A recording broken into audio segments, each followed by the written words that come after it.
Mimi. Bon, vous vous rappelez de mon hobby, mon Revo 13. Changement de propriétaire, il y a le choc qui me l'a racheté. Bon. Je voulais vous parler de ça. Ça, c'est ma nouvelle acquisition. J'ai été chercher hier. Alors, celui-là, c'est un hobby où je suis. Mais c'est un Compass Pro. Alors, c'est une occasion. Et je viens de l'équiper pour aller en pêche. Donc, évidemment, c'est arrimé, j'ai fait gaffe à ça. Alors là, vous avez de quoi escamoter le gouvernail. Là, j'ai une grande trappe où je vais mettre pas mal de choses. Il y a beaucoup plus de place que dans le Revo 13. Mais le Revo 13, je le prends pour affronter les vagues quand je rentre sur des vagues d'1,50 m. Celui-là, ça sera pas pour ça. Alors, je vais sortir avec là. Bon, vous voyez comment je l'ai équipé. Un sac étanche ici. Là, j'ai mon électronique. J'ai de quoi me soigner. J'ai mis mon sac qui était devant le Revo. Je l'ai mis derrière. Là, vous voyez. C'est un sac. Vous connaissez mon sac. Bon, évidemment, il y a de l'eau, il y a tout ce qu'il faut. Je vais pas recommencer. Mes encres. Il va falloir que je monte un va-et-vient, par contre, pour pouvoir m'ancrer, tout simplement. Voilà, alors je vais sortir avec et puis bon, on verra ensemble ce que ça donne. Voilà les petits Mimi, les Mimi. Alors je vais l'appeler Mimi 29, évidemment. Je vais le faire immatriculer pour pouvoir être en règle avec ma VHF.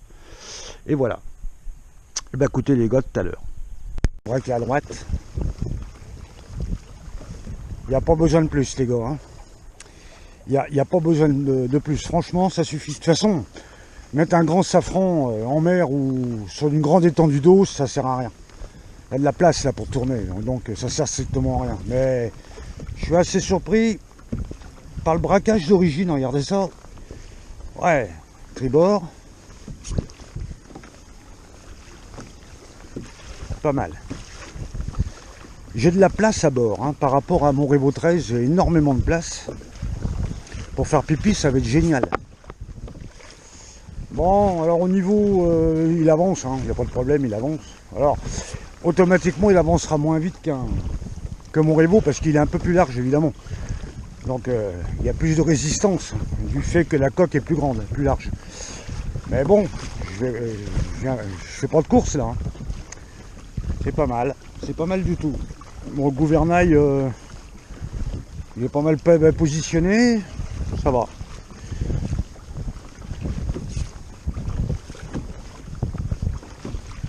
Un peu de jeu dans le pédalier par contre. Alors, je trouve que un petit peu. Non, peut-être une idée, je sais pas. Bon, bah écoutez les gars, pour l'instant, on va laisser les mois passer, les sorties mer. Alors autant vous dire que par contre au niveau de l'entretien, ce genre de pédalier là, il faut absolument le faire à chaque sortie. Et à grand eau, vraiment à grande eau. Peut-être que j'en parlerai. Alors, je vais pêcher un peu pour voir. Comme je vous l'ai dit tout à l'heure, il y a une grande trappe, il y a tout ce qu'il faut dedans. Bon, il y a un porte-canne, ça s'était vendu avec. Ok.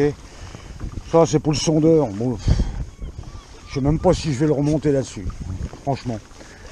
Je vous dis, pour faire les bordures, ça sert à rien. Par contre, sur les épaves, oui, il faut un sondeur, mais pas là. Là, franchement, pour faire les bordures, ça sert à rien.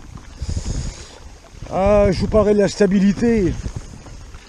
Il y a très peu de vagues, je peux pas trop en parler. Une fois de plus, on verra. Là, pour l'instant, je suis satisfait. Allez, on va essayer de faire ce qu'il faut pour qu'il sente un peu le poisson, ce Compass. Alors, je vous le dis, je vais l'appeler Mimi 29, parce que c'est un petit Mimi. Allez, à tout de suite. Mimi, non, il est baptisé le Compass. Non, t'es Mimi. Wow. Oh, bah, regardez donc, un pagre. Un pagre, Mimi. Wow. Bon les gars, je suis vraiment pas habitué au kayak encore. Alors,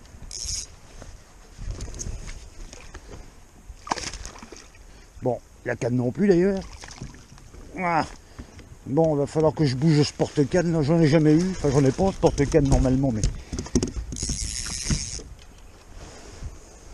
Ah bah tiens, je vais m'en servir, ah bah voilà, regardez donc. Et... Alors, mon petit Mimi, alors comme tu es le premier, je vais te remettre à l'eau.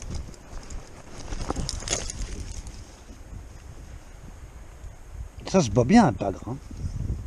Un petit Mimi. Bon, je coupe pour gagner un petit peu de temps sur la vidéo, les copains. Je te remets à l'eau, fille. Ah, bon, allez. On va faire comme ça. Bon, vous l'avez vu, hein, c'est un pagre. Voilà, on va le remettre à l'eau. Théo avait pas prévu ça. Hein. C'était une houle de 60 cm, hein, un vent à 17 nœuds.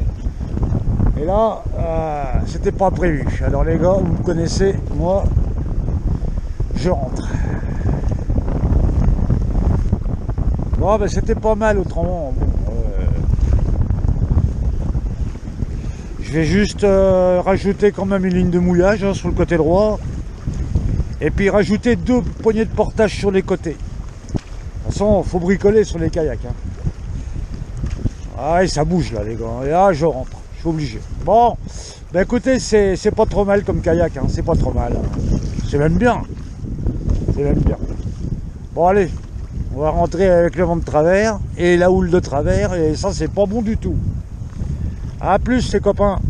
Et n'oubliez pas de vous abonner pour me suivre dans mes aventures.